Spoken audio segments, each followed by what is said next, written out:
বাড়ছে দিন ও রাতের তাপমাত্রা। শেষ রাত থেকে সকাল পর্যন্ত সারা দেশে হালকা থেকে মাঝারি ধরনের কুয়াশা পড়তে পারে। এরই মধ্যে দেশের কিছু কিছু জায়গায় টানা 3 দিন বৃষ্টি অথবা বজ্রসহ বৃষ্টির পূর্বাভাস দিয়েছে আবহাওয়া অধিদপ্তর। 72 ঘন্টার পূর্বাভাসে এ তথ্য জানানো হয়। এতে বলা হয়, লঘুচাপের বর্ধিতাংশ বিহার ও তৎসংলগ্ন এলাকায় অবস্থান করছে।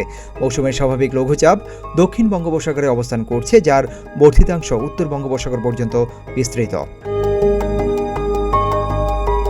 বুধবার পরবর্তী 24 ঘন্টায় যশোর ও কুষ্টিয়া অঞ্চলসহ রংপুর, রাজশাহী, ঢাকা, ময়মনসিংহ ও সিলেটের বিভাগের 2-1 জায়গায় বৃষ্টি অথবা বজ্রসহ বৃষ্টি হতে পারে। একই সময়ে সারা দেশে রাতের তাপমাত্রা সামান্য বৃদ্ধি পেতে পারে এবং দিনের তাপমাত্রা সামান্য হ্রাস পেতে পারে।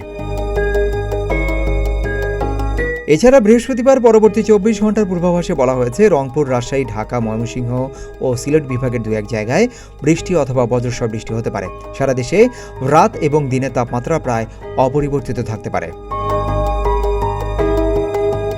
আর এদিকে আরও জানা যায়, শুক্রবার পরবর্তী 24 ঘন্টায় রংপুর, রাজশাহী ও খুলনা বিভাগের 2-1 জায়গায় বৃষ্টি অথবা বজ্রসহ বৃষ্টি হতে পারে। এছাড়া সারা দেশে রাতের তাপমাত্রা 1 থেকে 2 ডিগ্রি সেলসিয়াস বৃদ্ধি পেতে পারে এবং দিনের তাপমাত্রা প্রায় অপরিবর্তিত থাকতে পারে।